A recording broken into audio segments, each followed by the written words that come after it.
All right, it's the Top Voice segment on the show. We talk more about what's happening in Bangladesh with Dr. Mahidi Amin, who is advisor to the BNP chief, to talk more about what's happening in Bangladesh and BNP's plan and agenda. Dr. Amin, help us through what is the agenda that BNP has for Bangladesh. Well, thank you for inviting me today.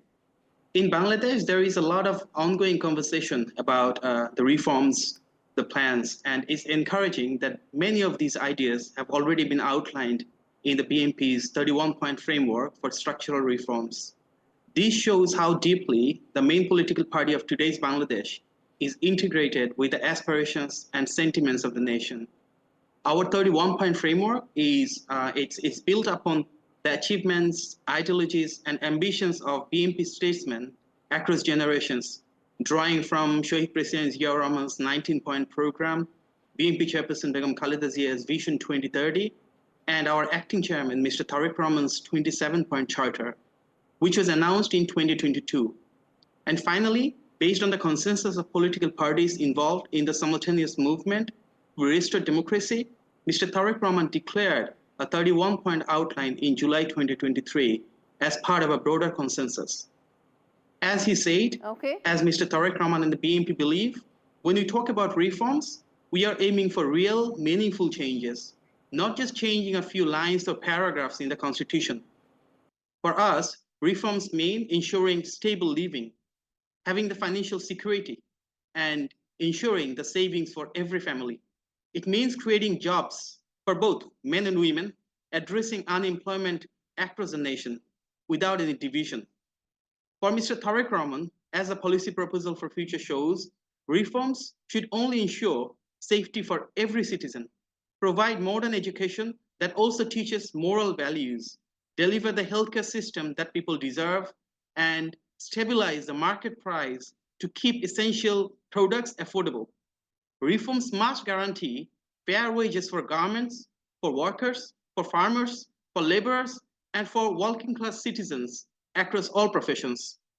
Now, to make all this possible and to prevent the return of an authoritarian rule that we have witnessed in the last 16 years, Mr. Tariq Rahman himself has proposed a constitutional amendment ensuring that nobody can serve as the Prime Minister for more than 2 successive terms. You're advising the acting chairman of BNP.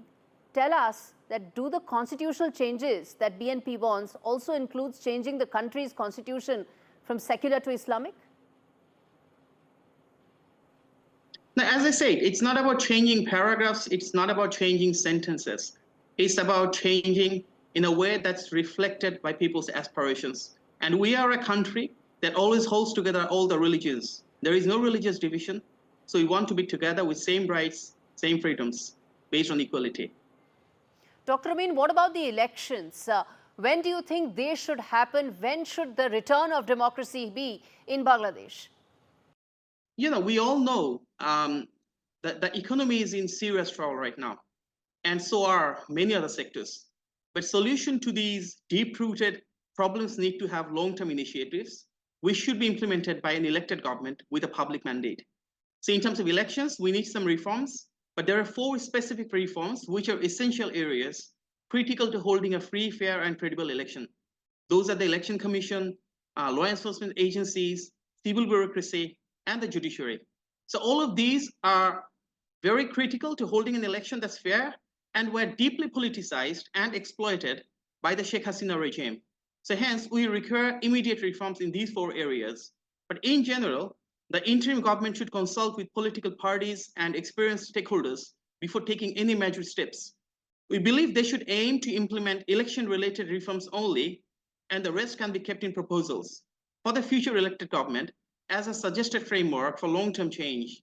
So the pro-democracy people of Bangladesh share a common aspiration to complete the nation's democratic transition and to fulfill the people's right to vote. As holding the much anticipated election is the main job of the interim government, as you mentioned, so we should expect from them to outline a pragmatic roadmap with measurable delivery goals, and for them to decide and define the scope of the reforms they would like to make, and then ensure the election in the fastest possible time to ensure the public's mandate. Surely you have a view that this is an interim government and it's interim. It has to make way for a proper government. When do you think that should happen? Yep, the name says it all, right? It's interim. The main job is to ensure a free, fair, and credible election and return the power of the people so that their voice is heard to rebuild the nation. So people's aspiration has to be fulfilled, and that can only be achieved through an election that's inclusive and participatory for the people. Okay. Finally, what is your view, or what is BNP's view as far as relationship with India is concerned, given that it's one of the most consequential relationships for Bangladesh? We'd like to form people-to-people connections, and as you said, we want to create a relation based on equality, justice, and fairness, and have tremendous friendship among the two nations in every level. All right, Dr. Amin, thanks for giving that perspective from Dhaka in terms of what's happening in Bangladesh right now.